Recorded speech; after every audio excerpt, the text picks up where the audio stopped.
Okay, thank you. So the story I want to tell you today is about an educational experiment, I think a success story. I think we're all aware of the importance of STEM workforce in the economy and the fact that for most of our history, including today, it's been dominated by white males. Many studies have shown that research teams composed of diverse individuals tend to be more creative and productive. So, aside from any moral or ethical arguments, it simply makes better sense and makes for better science if we can get more individuals from traditionally underrepresented backgrounds into science. Studies also show that students from underrepresented groups tend to enroll in STEM in roughly the same rates as their white and Asian counterparts, but their persistence rates are significantly lower. And as a result, so is their representation in the STEM workforce.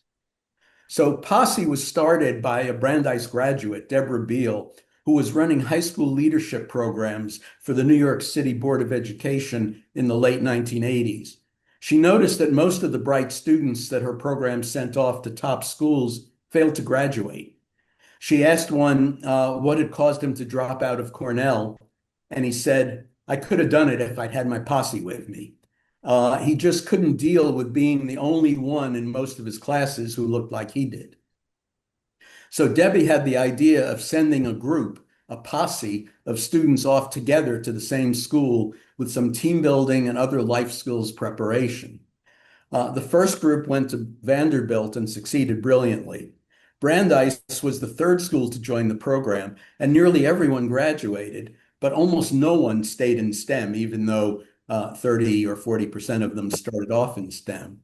And I had the idea of recruiting a posse of all of whose students wanted to be STEM majors so that the peer pressure would be inward into STEM rather than outward into fields that they may have considered easier.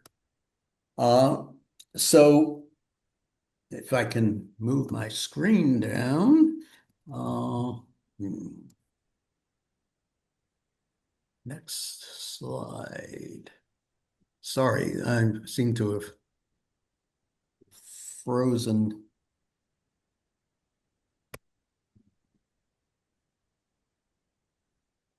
There we go. So the program starts off with recruitment. We've developed a network of literally hundreds of high school teachers and leaders of science-oriented extracurricular programs who identify and recommend students to us.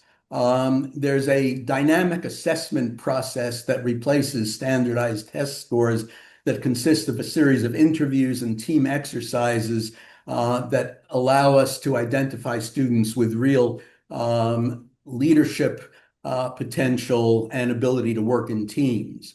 Once we've selected them, we have them meet for about 6 months, once a week after school at the Posse Foundation in New York City. And then we bring them to Brandeis for a 10-day summer boot camp to try to orient them about the university and the rigors of being a STEM major. We give them full tuition scholarships, and the cohort, there are 10 students in each cohort, provides mutual support. Older students in upper cohorts serve as role models and mentors, but we also provide them with a graduate student mentor, ideally someone who has had similar life experiences, who meets with them once a week as a group and every 2 weeks individually. We make it easier for them to get into research labs.